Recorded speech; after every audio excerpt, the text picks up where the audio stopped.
It was a lot of problems for these workers because maybe they are stuck in South Africa, their contract is finished, they're in Cape Town, South Africa, and there's no way for them to travel home. So Okay. many of them got stuck in places around the world. It was quite invisible. People were not aware that this had become an issue. So a lot of stress on these workers during COVID. So it was a very difficult time for the workers in COVID. They should be under the labor regulation of the flag state. That is the state where the ship is registered, is Mm. often owned and operated. However, very often that flag state doesn't take much responsibility. Okay. So that becomes a problem. So, welcome to our first podcast from Destructive Fishing Watch Indonesia. That this podcast will talk more about ocean and destructive fishing and also labor, forced labor. So, with us, we have Peter van der Gies. He is a professor of geography in the new Faculty of Environmental and Urban Change at York University and faculty associate in the York Center for Asian Research. Van der Gies has been researching environmental and agrarian change in Southeast Asia since 1980s. And his most recent research project is Work at Sea, right? Okay. It's a collaborative project with Melissa Marshke, Philip Kelly, Elizabeth Havis, and a team of graduate students. This team investigate working condition and labor relation among migrant workers in East and Southeast Asia industrial fisheries and the seafood sector. And in these past few days, Prof. Peter has visited Indonesia to hold meetings with several parties to discuss issues and development of Indonesian migrant fishery worker after COVID-19. So this is it also included meeting with the Destructive Fishing Watch. That's why we have time to talk more with Peter van der Gies. How are you? I'm very good, and thank you for inviting me to do this. It's not often I have the opportunity to talk in a situation like this for people to hear about the situation of fish workers around the world. Ah, okay. Yeah, because this is we have a lot of uh not problem, but we want to know from your perspective as an expert for a work for migrant fishery workers. And so I will start to ask you some question about fishery migrant fishery worker after COVID. That's your journal, right? Can you talk more about your journal research about this migrant fishery worker after COVID-19? Because I see your research. Can you tell me more about that? Well, sure. So people may not know that most of the workers in the global fishing fleets, these are the vessels that go all around the world and they're almost like small factories sometimes. And Yeah. most of the workers are on those vessels are migrant workers. Many of them come from Indonesia as well as the Philippines and a few other places like Ghana and so on. Um, During COVID, it was a lot of problems for these workers because maybe they are stuck in South Africa, their contract is finished, they're in Cape Town, South Africa, and there's no way for them to travel home. So Okay. many of them got stuck in places around the world. It was quite invisible. People were not aware that this had become an issue. Okay. So a lot of problems. Many countries will not allow the workers to even access the shore. So if the Yeah. vessel goes into port, they want to talk to their family on Wi-Fi. Maybe they have some health issues, Yes. and they cannot even catch up to see whether their families, how their families are doing, whether their families have COVID or have other problems. So a lot of stress on these workers during COVID. So it was a very difficult time for the workers in COVID during the period of COVID because of the travel restrictions and shore Yeah. access and other reasons, not just because they may or may not get COVID. So luckily that period is now over. The travel restrictions are mostly gone. Yes, luckily. Yeah, and so I think the situation will improve for them. But I do think, in terms of the general situation of workers in fishing, I think that the international fishing fleet will continue to rely on migrant workers from places like Indonesia because they are always looking for the least expensive labor, Yeah. and it's easier to hire somebody from Indonesia Indonesia. than it is, to hire somebody from, for example, Eastern Europe or other places where the expectation for wages are higher. So the only thing that will constrain the demand for these workers is the fact that the fisheries themselves are often not sustainable. So there Okay. might be less fishing in the future simply because the fish aren't there. But as Yeah. long as the fish are there, I think you'll be hiring migrant workers. Okay. Uh, Yeah, because after the COVID, and then what you think after the post COVID, and then how this will directly affect the demand for migrant workers in the fishery sectors. What do you think? yeah, so like I said, I think the demand will just continue. If Just anything, it'll be more because fishing fleets in other countries see that they can hire workers less expensively yeah. from Okay. if they're migrant workers, and so they always are looking for less expensive labor. So the demand will still be there. It'll always be there. So basically, because the demand still there, and then but yeah, currently there are many international conventions. So we are going to the regulation, right? The international Mm-hmm. convention aimed at protecting migrant workers. So there are some provision from FAO, ILO, and IOM, but the response of each country is different. From your perspective, from your view, are there any difficulties for each government to adopt it? Like MLC, The, maritime, the Marine Labor Convention. yeah, Marine Labor Okay. Convention. I'm sorry, and then the ratification is going slow. There are some countries want to ratification, or some countries doesn't. What do you think about that? Well, I think there's a big difference in what which fleet that a worker goes to work for based on how much they are adhering to the international regulations on Okay. fishing. Now, the thing to realize is that fish workers are the most marginalized of any workers on the sea for a Yeah. number of reasons. Um, they are often excluded from labor law if they are on the distance water fishing vessels that go around the world. They should be under the labor regulation of the flag state. That is the state where the ship is registered. It's often owned and operated. However, very often that flag state doesn't take much responsibility. Okay. So that becomes a problem.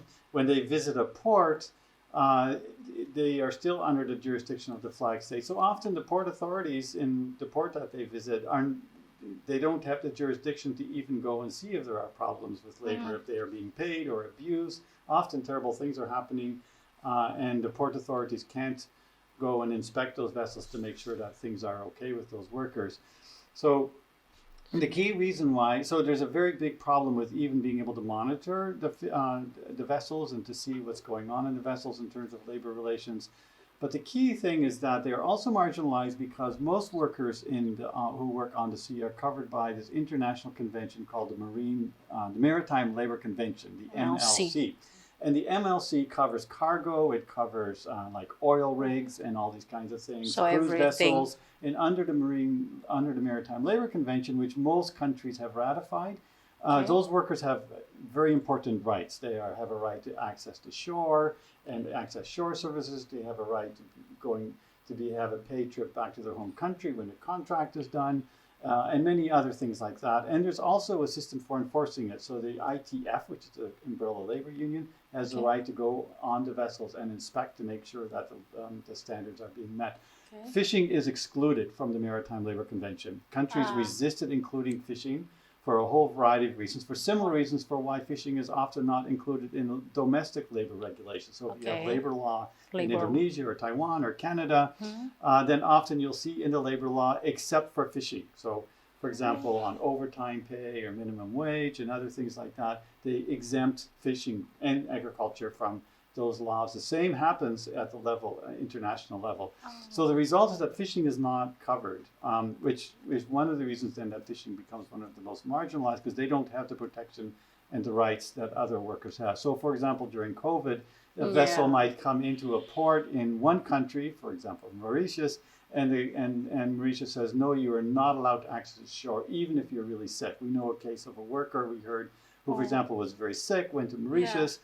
They wouldn't let him on shore. So finally they went to Seychelles, which is a much better country. They actually were very accommodating to workers in terms of letting them on shore and taking care of healthcare and so on. And they were able to visit a hospital there, but it was too late that the worker died. Yeah. That's one example. Is an example of differences. So some countries say even though we don't even though they're not covered by the Maritime Labor Convention and our laws, we're going to take care of them anyway. Other countries will push them away.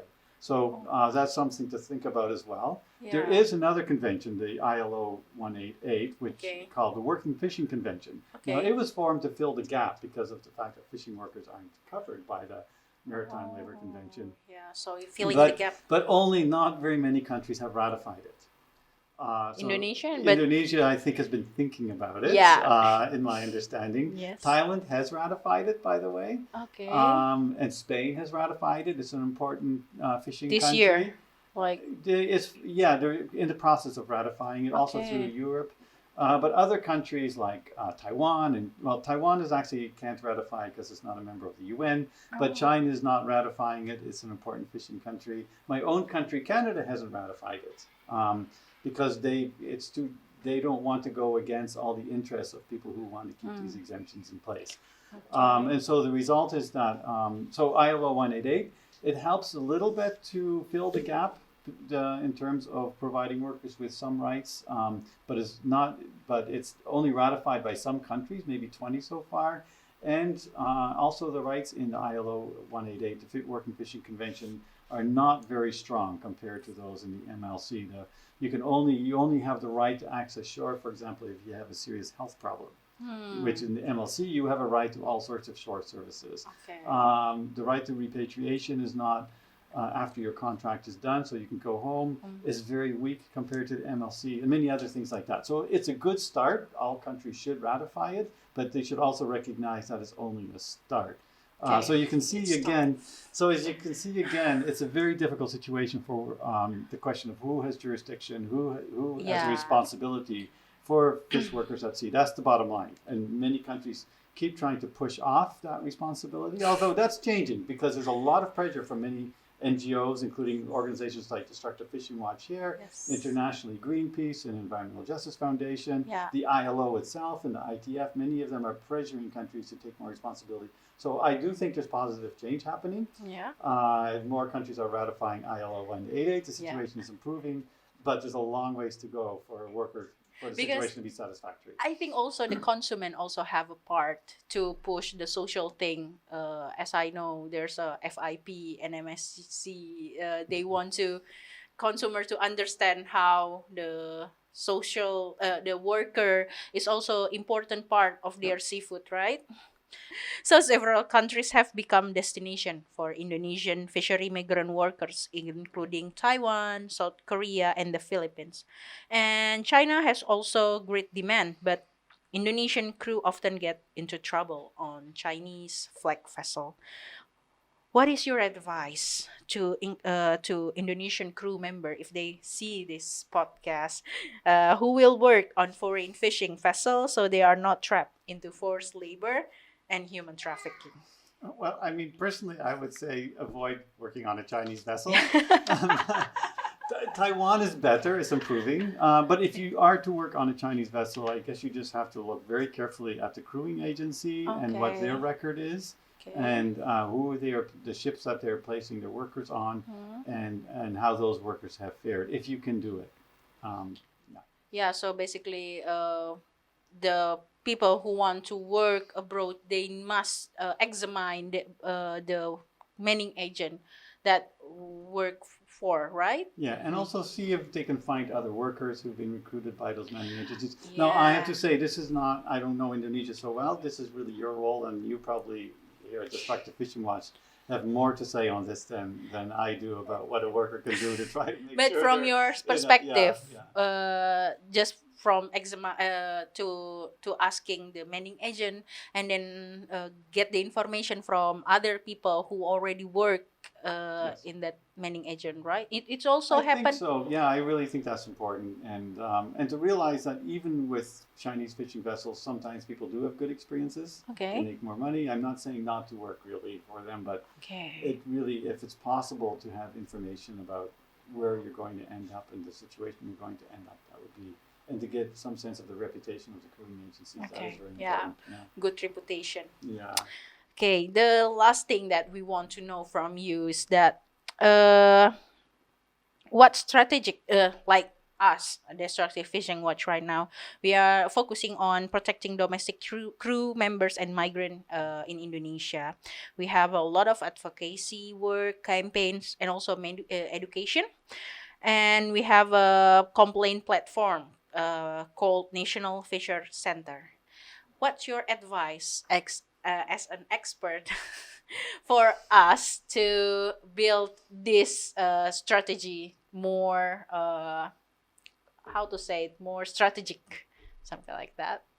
Well, I mean, first of all, I think you are the experts on this matter, much more than me. I mean, I can say a few things, but I say it very humbly because I think in the end, you are the people who know this the most. You are working with these agencies all the time. I think the main thing is with the crewing agencies and to realize that in the end they have to be there. Somebody has to arrange for the recruiters, for the workers. The workers do want to go and do this work, but they just want to have safe and good working conditions. Okay. So rather than simply blaming crewing agencies for being, criminal and bad and human traffickers, try to figure out how to make the whole sector of crewing agencies work more responsibly. That also means more, better, I think, contractual relationships with the fishing companies and the recruiting and the agencies in the countries where those workers go to work. Like figure out who is really responsible for what. So the crewing agencies is responsible for recruitment, but also for honest and transparent information about what work condition they're going to be there. And if there are problems, the crewing agency needs to be responsible for repatriation, but they need to build that into their operation because sometimes it can be financially challenging, right? So you need to figure these things out, but all of these things need to be regularized and transparent. And I think there's room for a lot of work on for improvement in that area. And I think Destructive Fishing Watch could be working. We hope that Destructive Fishing Watch will help some people who want to work abroad with this education and campaign and advocacy that we work. But thank you very much for your come to our office.